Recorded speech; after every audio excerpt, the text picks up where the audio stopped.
This conference will now be recorded. Okay, now it's going on.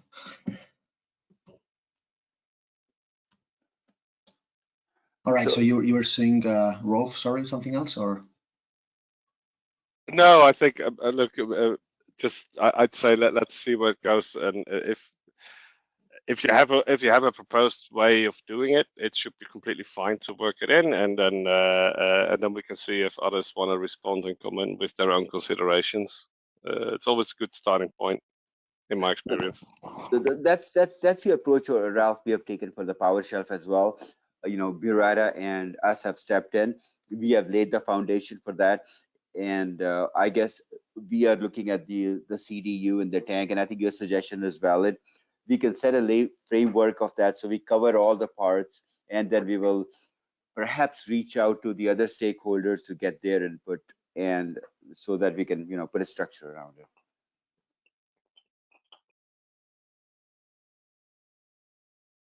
Okay, that's good. So as you can see, this document at the beginning, we're also considering all the mechanical and IT hardware elements. We had David Moore from NVIDIA joining eventually these calls, which we wanted him also to chime in. We can see also there is Pardeep today from NVIDIA about the specific requirements for IT hardware elements in case there was something to consider from the server storage network perspective. In the power distribution for them. Also installation removal operations, compliance, well, all of this what we have already commented. So this is the basic structure of the document. We would like to create specific sections for each thing and get your participation to start writing down the requirements that you see or that you present on other sessions as we did before. By instance, for sure, Amphenol will be the first one to jump in with what they presented and the testing they have done. So I don't know, Harry, you want to comment anything else on the document part? No, my only point is I think we have got some really good information from Amphenol. We got some really good information from who was the other one? Did the presentation in connectors? Molex, right? Molex was doing something and they Molex. wanted to present soon, but they were still finishing a testing, if I recall correctly. Exactly. They plan to present next time. So that, those are good. They've been along the journey for ORV3. So that is a natural step that really helps. I was wondering if we can hear something more from NVIDIA. I know, Pradeep, you are there, and I don't see David Moore here. Something on the requirements, and I know you talk about surges on the output. Make sure the requirements are captured. What is required, in fact. So that would really help, so that we make sure that we take the requirements into account. Actually, Kevin presented how the support happens on the PowerShelf at the bottom. So for structural point of view, that's good. So I think we have got some really good input, and now with Tank and CDU being completed, I think we are one step closer to start defining and writing the document now, right? And sorry, finally, Fluid, and I don't want to say, but Oriel, you are one of the most, I would say, somebody who has had a lot of experience of whether we use a single phase fluid or whatever, and that's what it is these days. So we can use that and comment on that as well. That's how I wanted to round it up. Yeah, correct. On the fluid part, we opened this life expectancy considering the power constants, and there is also very interesting stuff that is being done on the signal integrity work stream that also Andy was presenting on the Prague summit. So I think that here, just from the information that we can take from fluids and materials from Puneet and Peter, considering the let's say the lifespan about the components that they have been testing so far on single phase fluid, sorry, and also the signal integrity compatibility of the signal of electricity between the components inside. We can come up with a section to consider that, but I guess that most of the information here will be taken from other parts, from other work streams. So, well, I don't know if in the call today, as I see that in Rupathunga, you're here, and as Harry was commenting, you wanted maybe to present how you see by next month. You were doing testing recently. I don't know if you want to speak a bit about that, about to the community. Sure, Oriel. So actually, we had to run some internal testings, and I'm glad to tell you that that was quite successful. So yeah, I would be sending an email to you as well. We would be open to present next time, uh, whichever is the date. Yeah, we can have an in between call where we can summarize everything for you and Harry. No, Okay, that's that's good. very good And news. can you shed some light? Are you doing testing on the bus bars and connectors, input and output? Right. So what we did was we have our ORV3 connector. So we just ran a uh, uh, T-Rise. So what we were able to see was to explain you the connection from the power supply. The hookup cables connect into a bus bar, and the bus bars are half immersed in the liquid, and the other end of the bus bar is where the cables connect. The cables, the connectors, they all are housed inside the liquid, and again the return loop goes back into a bus bar, and again this bus bar is immersed. So and then you can complete the loop to the power supply. So that's how the setup looks like, and we maintained a constant flow rate of the liquid inside a 80-liter tank that we have. Uh, yeah, so and we pushed current at regular intervals and was able to see a stable T rise. So we were able to get, in fact, uh, over twice the current rating in air. So in air we are about 130 to 150 based on the setup type, and we were able to nearly uh, touch over 300 amps. Yeah. No, that is really excellent. So that would really help shape the document and give a lot of credibility from all the stakeholders who have been along the journey on ORV3 as well. So that would help.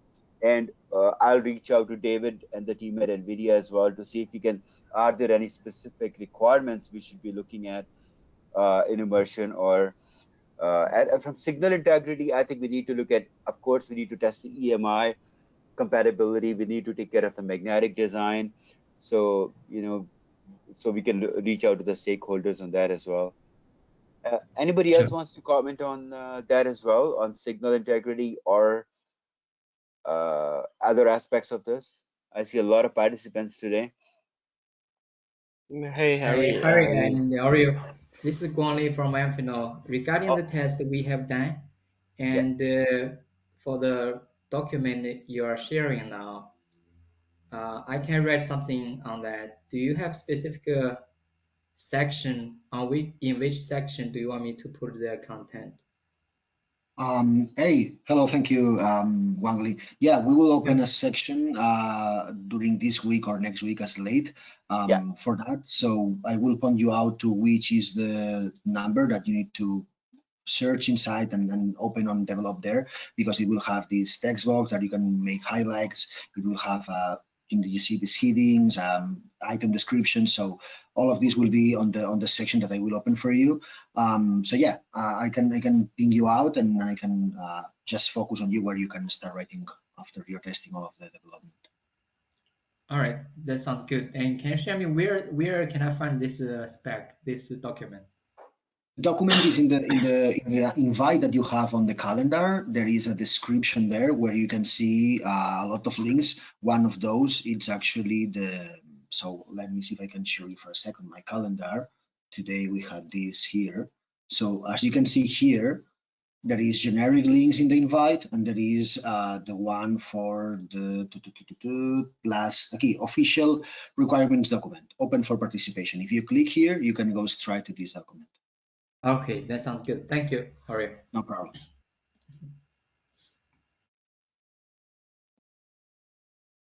No, I think Harry that and was really Oriel. helpful. Yeah, go ahead. Yeah, sorry, it's Jamie from A. So, regarding the power supply, so I think current considerations is mostly on originally convection or air-cooled power supplies. Is there any consideration to include base plate designs. So basically define a new way how the power supply should be designed in order to meet the 100 kilowatts or higher. No, that's a good point, Jamie. But we are leaving it completely agnostic. As long as you meet 50 kilowatts, it up to power supplies manufacturers or power shelf manufacturers how they do it internally. Uh, this community is not going to define how they do this. Okay, So got it. if your question was because you have seen probably in the presentation that we ran in Prague, we were sometimes saying an outline for 50 kilowatts or an outline of 100 kilowatts. It was because, of course, we need to put um, like a standing point to focus for, hey, how many density we would like to tackle.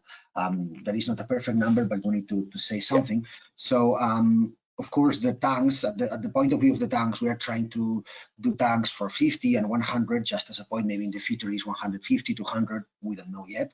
And I think that it's in the same for the PCUs and PowerShells. We were discussing actually in Prague as well, that at the moment, most of the providers, they have been just, let's say, retrofitting the PowerShelf and PCU designs from Air, which was basically stopping the fans and removing a few thermal pads components, replacing them by thermal pads, small modifications, and they were kind of ready to go for immersion. But those were not designed from the scratch for immersion. So by instance, you can remove the space of those fans and remove maybe other components that are not useful for immersion and have more space, so you can increase the power of this PCU, so it can provide more than 3 or 4 kilowatts, and maybe it can provide each of that 6 or 7. So that's what it can, of course, be helpful in case we're speaking on the density of the tanks, because in less space, speaking about OUs, in less space, we will be able to provide all the power for all the time. So we will be able to feed more servers and achieve these maybe 100, 150, who knows. Not sure if this answers your question.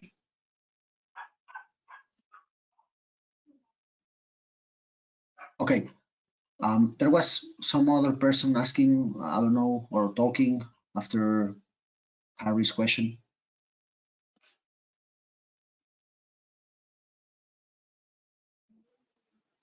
No? Okay. So I don't know if because we have seen today here in the call, we have people that is joining every month, but also we have people that we have seen that it never came back. So we have Surya. We also have Jack Collar, but it seems not completely aligned. Yeah, exactly. Yeah, so I don't know if you want to introduce yourself to the community, why you have been joining, if it's after the Prague Summit that you are aware of this power distribution immersion work stream, and what is your interest, involvement that you want to bring to the community. So Surya, do you hear us? Okay, it seems not. Yep. So all in all, exactly what Orion and I are saying is, this is a community-wide participation, and we need everyone's input to make this more useful, and we get everything into account when we define this document and specification, right?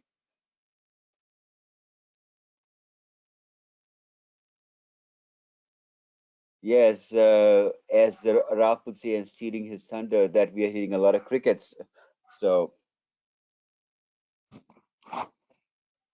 You want to tell a joke, or you're just going to wait for it to pass by? Oh, we were hoping you would chime in, Ralph, and tell us a joke in the meantime. No, the jokes apart. So essentially, I think we have a structure, and if we don't have any input, we will start getting on defining the document. Oriel and I will take a lead, and we know Guangwei has suggested, so we will get Guangwei to complete that section. We'll get Kevin to input the presentation they did. I think we have enough, and we have had some really, really good input in the past, and all we are trying to do is get more participation. So we will start working on the document. Hopefully, Molex will provide details in the next section. I'll reach out to NVIDIA again to get their input, and we'll move forward with that. Hello everyone, I'm Pradeep from Hey, NVIDIA. Pradeep. Hey. So I have a I'm not a much a power guy, a distribution guy, but I work mostly in research and development of all kind of coolings for NVIDIA. Like our Mhm. team is backend team where we work on all liquid cooling, cold plate based, two-phase cooling on cold plate based pump and single phase immersion. Like my question is like, so from a thermal point of view, like for coolant distribution unit, is there like any specification from your end for the immersion, or are you looking from a data center point of view? Because when we go to at a data center, we don't want to have a CDUs in each tank because that's failure points everywhere, right, for us. So we want to have a in-row CDU most probably where we have multiple tanks supplied a coolant by one single CDU. So is there anything like those input from anyone in this community? Um, You you so raised a very good point, Pradeep, and that's what I yes, started. And yeah, let Oriel, it's in your sweet spot. Rather, you comment, on that one. yes. So I see, Pradeep, that you made two questions. The first was related to the cold plates heat sinks. This is a very interesting, of course, topic because in immersion, the traditional heat sinks and cold plates are not the same efficient as the ones designed for immersion. There is another work stream called OEI collaboration. It's private, it's not open for invitation, but is where all of these conversations are taking place to define the best dissipation points for immersion. One of the things of immersion is that you may have a general average fluid temperature at some specific Celsius, but of course, if you are not dissipating the heat on a very concrete point, you can have a GPU or a CPU at a very high temperature because exactly at that point it's not cold enough. It's generating a lot of power in a very concrete part. So the heat sink or the cold plate that you're going to use is very important. So all of that is being discussed on this other work stream that is called OAI. But I don't know if Rolf here, I don't know if, well, it's open, it's not open for invitation, but if you will still would like to collaborate or to chime in, you will need to speak to Rolf, which is our immersion leader. Other than that, what you were commenting about having the tanks and the CDUs in or outside and having them in a row, you are correct. There is always risks when we are considering to deploy immersion and fluids in a traditional data center or anywhere that it can have a leak and have everything wet around. But I can tell you that both options, as you were commenting, have this risk. At the end, by having the CDU inside, you can maybe avoid the leak, but you will need, as you say, to replace the CDU eventually when there is a failure. So you will need to replace it in and out, and there needs to be a very good and specific process to do this efficiently. But also having the CDUs, let's say, in another room at the end of the corridor with a lot of tanks connected between them. Those are a lot of pipes and valves which are opening and closing that also can fail eventually, and you can have also a leak in the data center. So the leaks, when there is fluids, are there. Of course, the best way to avoid them is to make efficient operations and efficient components. But I cannot guarantee you that by having it, as you were saying, the second point might be more efficient than in the first one. Anyway, here speaking about the power distribution immersion, both types of tanks, as you were commenting now, will be valid for deploying these type of solutions. It doesn't matter if the CDU will be inside or outside. For the design or validation that we're doing of the bus bars, connectors, power shelves, both will be useful. So I think that in that matter, well, we might have here in the specification requirements ID hardware elements and a small section for cold plates and heat sinks, but basically it will for sure redirect to the OAI specifications that the other colleagues are working on. I'm not sure if I answered your question. Yeah, that's good. Thank you. Anytime.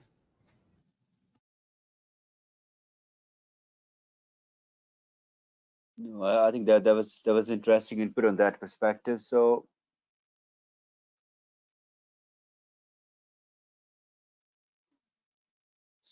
So I guess if there isn't any other input, Audrey, we can wrap up the call early and gives people some time in the day. Yeah, I wanted to try maybe because I see Sure. that Surya hasn't not say Yeah. anything, but we have other new joiner, which is called Sihan. Sihan, do you hear us? Do you want to introduce yourself to the community, maybe? Yeah, I'm Gian, so from Delta. I joined today because Ralph wasn't able to join, so I'm a deputy. I'm the designer of the OIV3 PSU and shelf from Delta side. Okay, nice to meet you. Good to have you in. It was I think we met Zijan, you said, in sorry? Prague. we Yeah. we met in those Of Prague, course, and yeah, yes. Sorry. Sorry. Lot of we names had mixed some up. You really shouldn't have really good forgotten fun there. Yes, yes, yes. Jihan. Yes. Sorry, you're right. Completely right. Yeah. All Yeah, no right, problem. perfect. Good to have you on board. So, Gian, I mean, Thanks. we have heard from you, Rara, we have heard from A. We want to hear your perspective on power because you are one of the leaders in power supply design and power shelves. What are your thoughts on immersion, and how do you see what we have presented? Does it make sense at all, or how do you see this space? Good question, Harry. So in general, I think it is needed to increase the power per rack per shelf, but I see at the moment a lot of problems to install it in the data center. I mean, it will take some time, yeah. So I also understand the view of Pradeep because of the any leakage or something, and but I think it's the way we need to go for future, especially for the load side. So the PSUs are, let's say, already quite good in terms of efficiency, but yeah, Are as we you talked maybe? also, sorry. Sorry. I thought you finished. Go on. Yeah, I think we discussed also in Prague, Oriol. So it could be a way to install it outside of the tank, the power rack, but then the bus bar is still a weakness when it goes out of the tank. Yeah. Yeah, exactly. I mean, and that's why Rolf also was commenting before, just mentioning to Summer, but we have been doing this before already, and we had it in production with the Open Wrap version 2. So we have seen in that matter which were the limitations or the risk when speaking about busbars and where is the perfect placement to go, also for cooling purposes, blah blah blah. So basically, by having any component, not a busbar, but anything that is getting out of a tank, even you make a perfect sealing using rubber, using anything you want, you will have a high risk of leaking. So that's why also the tanks, the immersion tanks nowadays are sometimes that heavy. They are made of most of the times metal and very thick. So you are always avoiding to have leaks in a data center. And that's why all of the, let's say, connections and inserts and so putting in and putting out things should be done from the top with an open lid where only there you can have access to the tank and to the fluid. If you start doing holes, connections on the bottom of a tank, which has all the pressure of the fluid and the weight, you might have a risk of having fluid outside from it, and then you have already a data center with issues. So that's why always the mentality of putting things inside and connecting them was to make a tank completely sealed but accessible from the top. So yes, basically the busbars at the bottom were working fine, but of course they are not outside of the tank. They are always inside and at the bottom, but not stepping it outside by any other connection.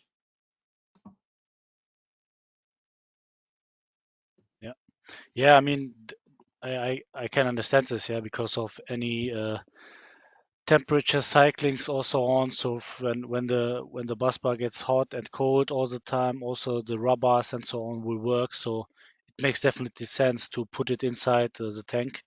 So I'm not an expert for immersion or have not that much experience. So I don't know from the actual PSU design what is really critical to work together with the fluid. So some materials will not work. I mean, for example, RTV, there are special RTV materials, I think, or I would say different components we need to consider. Yeah, for example, a relay to open and close properly.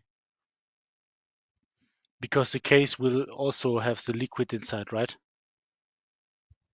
Well, yes, I mean, in the fluid and materials work stream, there is a lot of type of materials that are being evaluated. There is some materials which are, for example, having no issue inside the fluid. There is other materials which are maybe degrading but not affecting the fluid, and there is the finally materials which are degrading and affecting the quality or life of the fluid. So all of those are being tested each time there is a need or there is a consideration to have these immersed.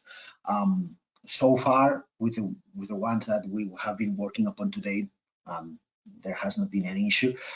Depending on the ones you mentioned, we need to verify that we can have here also a small here on the life expectancy, considering power constants and fluid maintenance. We can have here a section about the material compatibility components as well. Maybe more focus on the PCU because it has a lot of small parts. And then we can check these together with the fluid and materials group to see what might be the best thing to do. But yes, basically, as you were saying here, we were presenting this at the beginning of the call. The PCUs are probably over this part of the power shelf. So as the fluid is going from the bottom to the top, typically, so let's say the refrigeration is good, they are not suffering a lot, but yeah, on the compatibility of the materials, it's something we need to check out. So is there any section on control strategies, how we will work on the coolant distribution? Because I work in the, as I was telling, I work in a liquid cooling on a cold plate based. So we have a lot of control strategies developed there. So is there any like portion where we are considering that in this document that how the control strategies will work if we have different tanks in the data center and all those things? Yeah.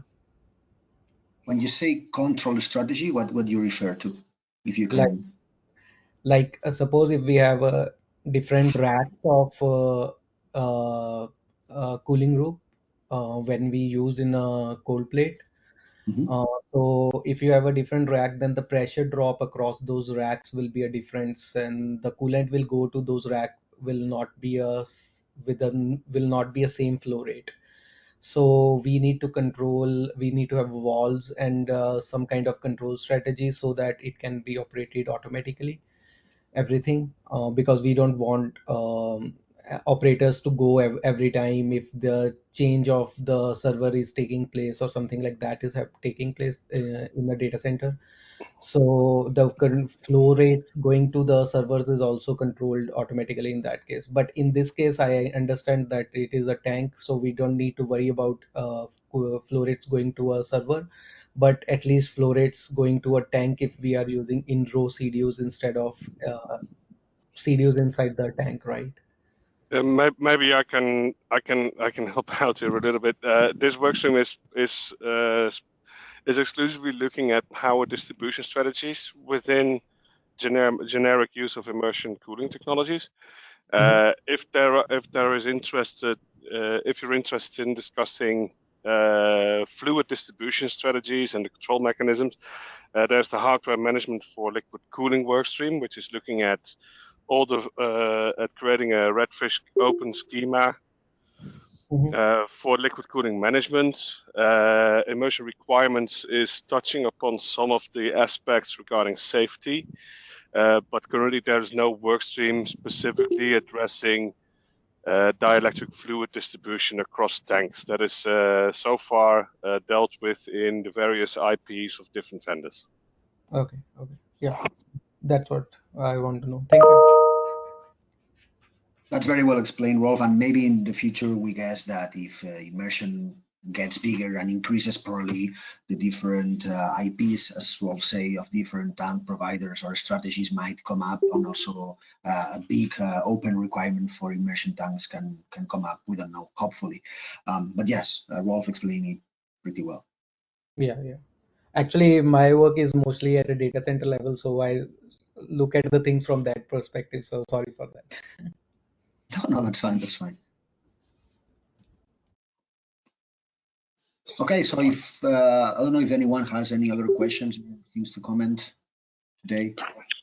I was just going to add on the mechanical side. For us at Isotope, it's more a case of a chassis level sort of mechanical side.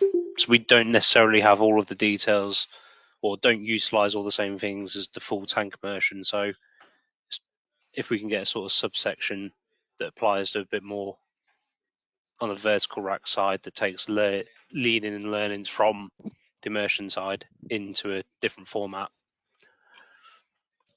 Indeed. How you would like to call that subsection? I mean, here we're having power distribution immersion. We're referencing to immersion tanks. How you would like to call your type of or section? Maybe I've got a question here for you. Would it actually require something different than what is already being defined for the open rack, which includes liquid cooling? It's more the case of we still have the power supplies actually immersed in the fluid, so it's kind of like a case of you look at some parts are sort of, I don't know how to put it other than we sit somewhere between the standard open rack and the immersion. So it might be its own thing altogether, Yeah. but we kind of take a bit from one pot and a bit from the other and bring it together. So that means you're more interested in dealing with the power supply and immersion than yeah, the whole power shelf bus setup, right? All right. Yeah, so material compatibility, I think, is also covered in two domains. One is here, and the other one is in the materials and fluid section. But I think, so I think if you want to do something with this input, I think power supplies by themselves might warrant a different section. Oriol? Well, here we have, the specification requirements for power specific elements. We have power supply, power shelf. So in here, we will be developing all of this. So that might be fine for us then, just to pick from that area of the specification then. Okay. All right. Time is ticking, so I think we will just close it up here. As commented, I will be sending the meeting minutes of today. We will be updating the calendar invite as we do every month. You have there the link to this document. Please have a look. It's just at the very beginning stage. You just have the structure basically.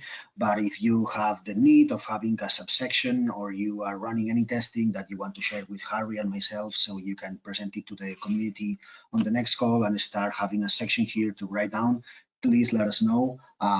We just want to have this getting bigger and bigger and with your collaboration. So that's it for today. Harry, you want to add anything else? No, I think that was a good summary. I think it was a good meeting, and we got a lot of good input towards the tail end to help define the future direction. And I, say thanks for everyone for participating. And all I can say is we need your input and a cumulative input to make it a really, really good document and a good outcome. Indeed. So, okay, have a nice day, everyone. Have a good evening, good afternoon, and see you the next month. And stay safe. Bye-bye. Thank you. Cheers. Bye. Thank you.